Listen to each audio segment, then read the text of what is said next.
గత 10 రోజులుగా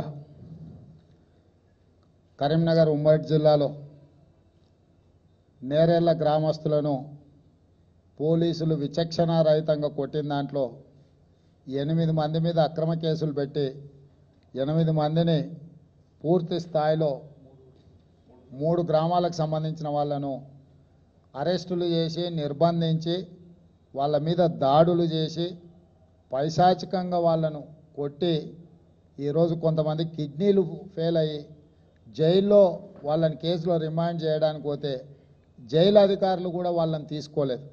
వాళ్ళని తీసుకుని ఎంబడే హాస్పిటల్కి పంపించి వైద్య సౌకర్యాలు అందించాల్సిందే, లేదంటే హాస్పిటల్లో చచ్చిపోతాడు అని చెప్పి ఈరోజు వాళ్ళని దవాఖానకు పంపించే పరిస్థితి వచ్చింది.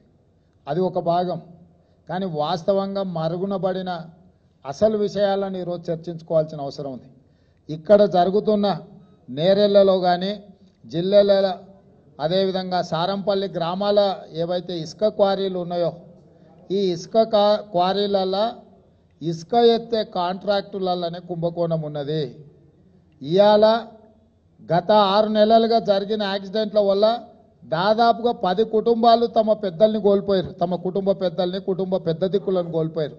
ఈ 10 కుటుంబాలకు సంబంధించిన దాంట్లో 4 కుటుంబాల వాళ్ళు తమ కుటుంబ పెద్ద దిక్కు ఈ లారీల వల్ల యాక్సిడెంట్తో చచ్చిపోయిందని చెప్పి ఈరోజు తెలుగుదేశం పార్టీ దృష్టికి తీసుకురావడం జరిగింది. మొత్తం 10 మంది దాకా చచ్చిపోయినారు ఈ గ్రామాలలో. అంటే ఇసుక రవాణాకు సంబంధించిన లారీల డ్రైవర్ల నిర్లక్ష్యము, ఇసుక కాంట్రాక్టులు ఏదైతే ఇసుక ఎత్తే కాంట్రాక్టు పొందిన కేసీఆర్ బంధువులు అక్కడ నిబంధనలకు విరుద్ధంగా మిషన్లు పొక్లైన్లు వాడడమే కాకుండా లారీలలో ఓవర్లోడ్ వేసి తీసుకురావడం వల్ల గ్రామాలలో ప్రమాదాలు జరిగి యాక్సిడెంట్లు జరిగి చచ్చిపోవడం జరిగింది. ఆ కుటుంబాలను ఇంతవరకు ఆదుకోలే. చనిపోయిన కుటుంబాల గురించి రాష్ట్ర ప్రభుత్వం పట్టించుకోలే. కాబట్టే ఈరోజు దెబ్బలు తగిలి హాస్పిటల్లో ఉన్న వాళ్ళ విషయంలోనే కాకుండా ఈ 6 నెలల్లో 10 కుటుంబాల వాళ్ళు ఎవరైతే చచ్చిపోయినో ఈ లారీల ప్రమాదం వల్ల ఆ కుటుంబాలను రాష్ట్ర ప్రభుత్వం ఆదుకోవాలి. ఎందుకంటే టీఎస్ఎండిసి వాళ్ళే ఈ వ్యాపారం చేస్తున్నారు. మినరల్ డెవలప్మెంట్ కార్పొరేషన్ వాళ్ళు ఇసుక ఎత్తే కాంట్రాక్టును ప్రైవేటు వ్యక్తులకు ఇచ్చి ఇసుక వ్యాపారము ప్రభుత్వ కార్పొరేషనే చేస్తుంది. మీ వ్యాపారంలో జరిగిన నిర్లక్ష్యం వల్ల ఈ 10 కుటుంబాలు పెద్ద దిక్కును కోల్పోయినాయి. కాబట్టి తక్షణమే ఈ 10 కుటుంబాలకు ప్రతి కుటుంబానికి 10 లక్షల రూపాయల నష్టపరిహారాన్ని ఇవ్వాల్సిన బాధ్యత ఈ రాష్ట్ర ప్రభుత్వం మీద ఉన్నది. ఈరోజు మీ వ్యాపారానికి బలైపోయిన కుటుంబాలలో చాలా వరకు దళితులే ఉండరు, గిరిజనులు ఉండరు. వాళ్ళకి పెద్ద దిక్కు లేదు, ఆదరువు లేదు, భూమి లేదు. కూలి చేసుకొని బతుకునే వాళ్ళ కుటుంబ పెద్దలను కోల్పోతే ఏ విధంగా కుటుంబ జీవనం జరుగుతుందో ఒకసారి రాష్ట్ర ప్రభుత్వం ఆలోచన చేయాలి. అయితే ఈరోజు ఆ కుటుంబాలకు ఆదుకోకపోను అనాథలుగా రోడ్ల మీద వదిలేసింది రాష్ట్ర ప్రభుత్వం. ఇట్లా యాక్సిడెంట్లో చనిపోయినప్పుడు లారీలను లేకపోతే అక్కడ ఉండే కాంట్రాక్టర్లను ప్రశ్నించడానికి పోయిన గ్రామ వ్యక్తుల మీద ఎస్ఐని చంపడానికి పోయినని 307 కేసు పెట్టిండ్రు. ఎస్ఐలను చంపే ధైర్యం గ్రామాలలో ఉండే దళితులకు ఉంటుందా? ఒకసారి ఆలోచన చేయండి. రాష్ట్రంలో ఏం జరుగుతుందో. అంటే మీ అక్రమ ఇసుక వ్యాపారానికి అడ్డం వస్తుందని చెప్పి దళితులు లేదు, పేదోడు లేదు, బీసీలు లేదు, ఎవరు అడ్డం వచ్చినా పోలీసుల చేత తొక్కించి లారీల చేత వాళ్ళ మీద నడిపించి చంపుతుంటే ఎవరు అడిగేటోళ్ళు లేరన్నట్టుగా రాష్ట్ర ప్రభుత్వ వ్యవహార శైలి ఉన్నది. ప్రధానంగా ఈ చనిపోయిన 10 కుటుంబాలను రాష్ట్ర ప్రభుత్వం ఆదుకోవాలి. ప్రతి కుటుంబానికి 10 లక్షల రూపాయల నష్టపరిహారం ఇవ్వాలని తెలుగుదేశం పార్టీ డిమాండ్ చేస్తుంది. అదేవిధంగా ఈ లారీలు ప్రమాదంలో చనిపోయినప్పుడు అక్కడ ప్రజలందరూ కూడా తమ నిరసనను తెలుపుతుంటే 8 మంది మీద అక్రమ కేసులు పెట్టిండ్రు. తక్షణమే ఈ అక్రమ కేసులను తొలగించాలి. అదేవిధంగా ఈ సందర్భంగా కొంతమందిని పోలీసులు అరెస్టు చేసి విచక్షణారహితంగా కొట్టడం వల్ల కొంతమంది కిడ్నీలు ఫెయిల్ అయ్యే పరిస్థితి వచ్చింది, కొంతమంది కాళ్ళు చేతులు ఇరిగిన పరిస్థితులు ఉన్నాయి. వాళ్లకు కార్పొరేట్ స్థాయిలో వైద్య సహకారాన్ని కూడా రాష్ట్ర ప్రభుత్వమే అందించాలి. అదే కాకుండా దెబ్బలు తగిలిన ప్రతి కుటుంబానికి 2 లక్షల రూపాయల నష్టపరిహారం రాష్ట్ర ప్రభుత్వం ఇవ్వాలి. ఎందుకంటే ఈ చావులకు, ఈ దెబ్బలకు, ఈ ఆరోగ్య మొత్తం కేసులకు కారణం రాష్ట్ర ప్రభుత్వమే. కాబట్టి రాష్ట్ర ప్రభుత్వం ఈ కేసులను తక్షణమే తొలగించి ఆర్థికంగా కుటుంబాలను ఆదుకోవాలి. ఇదొక పక్కన పెడితే ఈరోజు కరీంనగర్ జిల్లాలో జరుగుతున్న ఇసుక ఎత్తే కాంట్రాక్ట్ మొత్తం కేసీఆర్ బంధువులకే ఉన్నాయి, ఆయన కుటుంబ సభ్యులకే ఉన్నాయి. ఇవాళ వైష్ణవి గ్రనేడ్స్ పేరు మీద రాజేందర్ రావు ఈయన ఒక కాంట్రాక్టర్. గోల్డ్ మైన్ మినరల్స్లో కేసీఆర్ గారి మర్దలి కొడుకు సంతోష్ రావు ప్రత్యక్ష భాగస్వామి.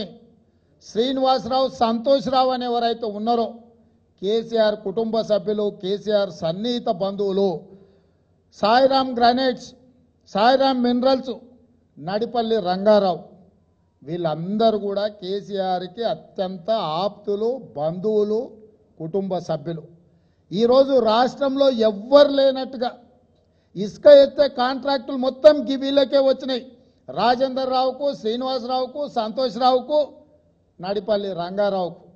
కరీంనగర్ జిల్లాలో ఏ ఇసుక క్వారీలో ఇసుక ఎత్తాలన్నా, ఎవరి లారీలో ఇసుక లోడ్ చేయాలన్నా వీళ్ళ దగ్గరికి వెళ్లాల్సిందే. ఈ ఇసుక కాంట్రాక్టు ముసుగులో ఒక్క లారీకి చలానా తీసుకుంటే ఆ చలానా ముసుగులో 10 లారీలను నడుపుతున్నారు. అదేవిధంగా 20 టన్నులకు చలానా కడితే ఆ లారీలో 60 టన్నుల ఇసుకను లోడ్ చేస్తున్నారు. మొత్తానికి ఒక్కొక్క రోజు ఒక్క కరీంనగర్ జిల్లానే ప్రభుత్వానికి ₹1 కోటి నష్టం వస్తుంది.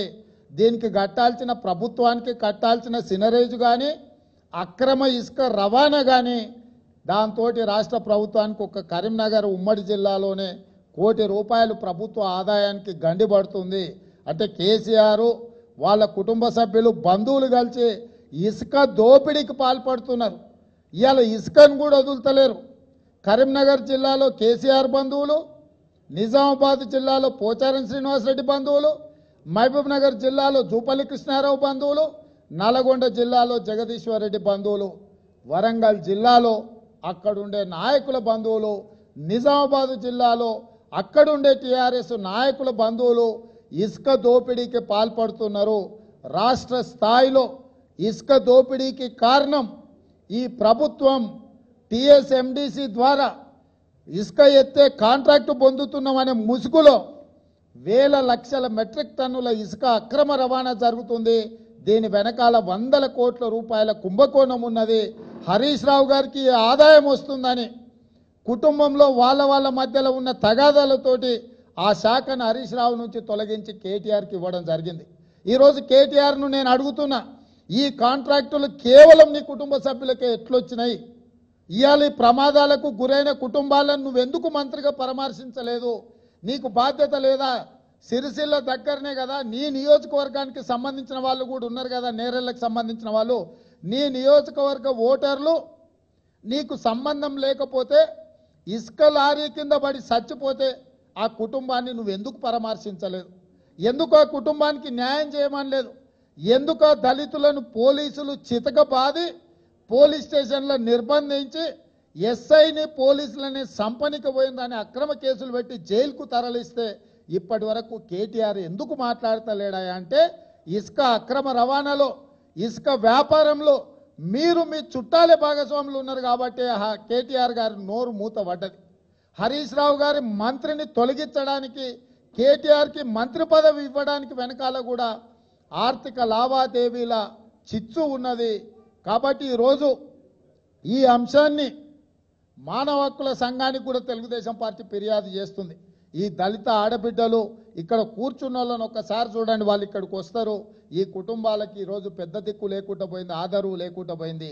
కాబట్టి ఈ కుటుంబాలను ఆదుకోవాలి. మానవ హక్కుల సంఘానికి తెలుగుదేశం పార్టీ ఫిర్యాదు చేస్తుంది, వీళ్ళకు న్యాయం జరిగే విధంగా పోరాటం చేస్తుంది. అదేవిధంగా ఇసుక ఎత్తేటప్పుడు మిషన్లు వాడడానికి లేదు, మనుషుల చేత ట్రాక్టర్లలో నింపి ట్రాక్టర్లలో ఇసుకను తీసుకొచ్చి డంపులో పోసిన తర్వాత ఆ తర్వాతనే లారీలకు ఎత్తాలి. కానీ ఈరోజు నేరెళ్ల ప్రాంతంలో జరుగుతున్న ఇసుక అక్రమ రవాణాలో అక్కడ మొత్తం లోపల పొక్లైన్లు పెట్టి ఇసుక లారీలు లోపలికి వెళ్ళిపోయి మొత్తము పొక్లైన్ల ద్వారానే ఇసుకలలో లోడ్ చేస్తారు, ఇసుక లారీలలో. దీని మీద నేషనల్ గ్రీన్ ట్రిబ్యునల్ ఆల్రెడీ ఒక కేసు నడుస్తుంది. యంత్రాలు ఉపయోగించి ఇసుకను అక్రమంగా తరలిస్తున్న కేసు నేషనల్ గ్రీన్ ట్రిబ్యునల్లో ఉన్నది. మా కరీంనగర్ జిల్లా నాయకులు మా దృష్టికి తీసుకొచ్చారు. అక్కడ మిషన్లు వాడుతుండని అక్కడ సిరిసిల్ల నుంచి ఆ జిల్లా అధ్యక్షుడు నరసింహరావు అన్న, విజయరమణ, మా డాక్టర్ సత్యనారాయణ కవంపల్లి, మా సత్యం నాయకత్వంలో గ్రీన్ ట్రిబ్యునల్లో కూడా ఈ కేసు వివరాలన్నీ తీసుకెళ్లి వేసి ఖచ్చితంగా అక్కడ జరుగుతున్న ఇసుక అక్రమ రవాణాను నిలువరించే విధంగా ప్రయత్నం చేస్తాం. ప్రతిపక్షాలు కూడా ఇవాళ కేవలం ప్రమాదానికి సంబంధించి కేసుల గురించే మాట్లాడుతున్నారు.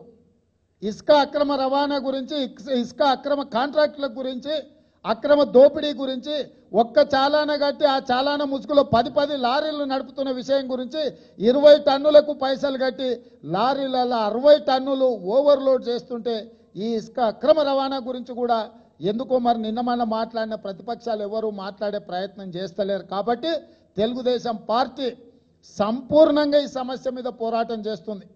ఈ అన్ని సమస్యలను ప్రభుత్వం దృష్టికి తీసుకెళ్తుంది, విచారణ సంస్థల దృష్టికి తీసుకెళ్తుంది. ఈ కాంట్రాక్టులకు సంబంధించి కూడా నిగ్గు తేల్చే ప్రయత్నం చేస్తుంది. ఇవాళ కేవలం కేసీఆర్ బంధువులకే అర్హత ఉందా ఇసుక ఎత్తిపోసే కాంట్రాక్టు పొందడానికి? దీని వెనకాల ఉన్న రహస్యాన్ని కూడా తెలుగుదేశం పార్టీ ఛేదిస్తుంది. ఆ దిశగా పోరాటం ఉంటుంది. ఆ కుటుంబాలకు మేము ఏమి ఇచ్చినా కుటుంబాలను ఆదుకోలేము. తెలుగుదేశం పార్టీ ఎన్టీఆర్ ట్రస్ట్ ద్వారా ప్రతి కుటుంబానికి మా విజన్న వాళ్ళకు కొంత ఆర్థిక సహాయం ఏదో చేయాలనుకుంటుండు.